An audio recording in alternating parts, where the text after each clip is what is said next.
itsura ko kasi tingnan nyo, sobrang gulo. Kasi nga, nag-ayos ako guys ng mga gagamit at naready ko na kasi ang mangyayari is lipat bahay tayo. So mag-move out na si Patrick dito sa apartment niya and we are going to move in Bang Chow. Kasi napatalsik na tayo sa bahay ni Kuya. Charis. Bali, ibebenta na kasi nung may-ari nitong apartment na to, itong apartment nila. Kaya sabi nila, we need to move out. So, sa Bang Chow nakahanap si Patrick ng apartment niya and nagustuhan naman niya yung kasi medyo malaki. So, that's why pagod ang ate girl nyo. So, may pasok pa ako dapat bukas, isang araw lang ng off ko, tapos hindi na ako nagpahinga. Tinulungan ko na lang siya kasi alam ko guys na mahihirapan talaga siyang mag-asikaso kasi alam nyo naman yun kapag mga lalaki, alam nyo naman. So, niligpit ko yung mga gamit and naghakot na kami ng ilang gamit kanina doon and later pagkatapos ng tutor niya, alas 12 ng gabi, pupunta kami doon para maghakot uli ng gamit. So, tingnan nyo. Ayan. Ayan, naka-ready na siya guys. Inayos ko na. So, kailangan niya dalahin to. Ewan ko kung ba't niya kailangan pa yan. And, ayan yung luggage na dadalahin niya. Malinis na. Kasi cleaner ko na talaga. Naka-ready na. Ayan. So, ito. Yan na lang yung mga ililipat namin kasi nga, nadala na namin dun yung iba. Tapos, nung nakarang araw, nagdala na rin siya nung iba. So, kita ninyo yan. Linis na. Actually, ire-ready na lang talaga. So, nandun siya sa baba. Kumukuha siya ng pagkain. Nagpa-overeat siya kasi nga, hindi na ako nagluto kasi wala na ditong cooking stuff. Dinala na namin dun. And, yung bagong apartment niya naman is quite big and also 2-room. Mas maayos dito, mas maganda. And, yun nga lang, mas malapit din sa work ko kasi Bang Chow yun. Medyo napalayo lang nga siya medyo napalayo lang siya ng konti dun sa work niya. Pero sabi niya okay lang kasi gusto naman niya yung apartment. Kasi yung apartment guys, nice. Medyo pricey lang compare dito. Pero, tingnan natin. Ipapakita ko sa inyo mamaya pagbalik namin dun. So, ito yung bagong apartment ni Patrick. Titingnan nyo naman guys, sobrang kalat. Ayan, naglilipat kami.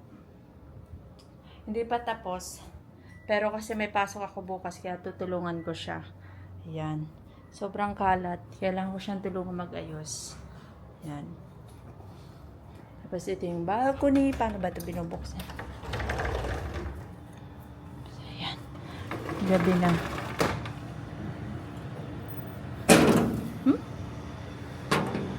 Natanggal ang shot.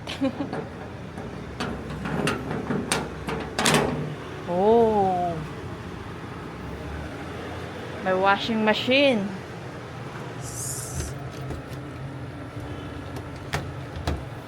Yeah, this one is really cool. And look at the view. Outside and there. Oh my gosh. Yeah! Hi, Patrick! Is there a good place to hang any clothes? I think here, oh. Oh no. I hear. We can just, I know, it's not. I guess you can use that. I think we can just buy something and like put here, di ba? What if I take the one? No need, babe. We just have to buy something like we can hang here. Oh, but it's part, di ba? Yeah, we can just put here, oh. The one, your white, di ba? But how to take it apart? Babe, that is, we can just unassemble and then assemble here. Okay, I hope it's easy to. It's easy, trust me. It's so scary. Babe, what if an earthquake? So you like your new apartment? Yeah, I like it. Yeah, I really like, babe, I really like the new apartment and look at the view. So, you won't feel sad here, diba? And the room is really good. So we can organize the clothes properly, and then there is extra room here that we can use, like I can use when I do vlogging, and or Patrick if like playing the games or whatever. Yeah, and then the dining, and this is the dining and this is the living room, which is this is the TV. Ayan.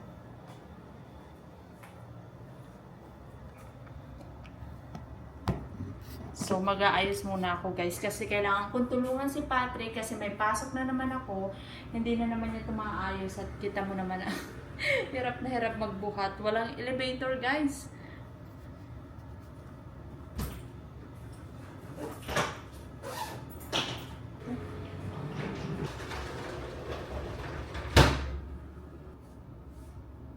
Don't play this now. But this one...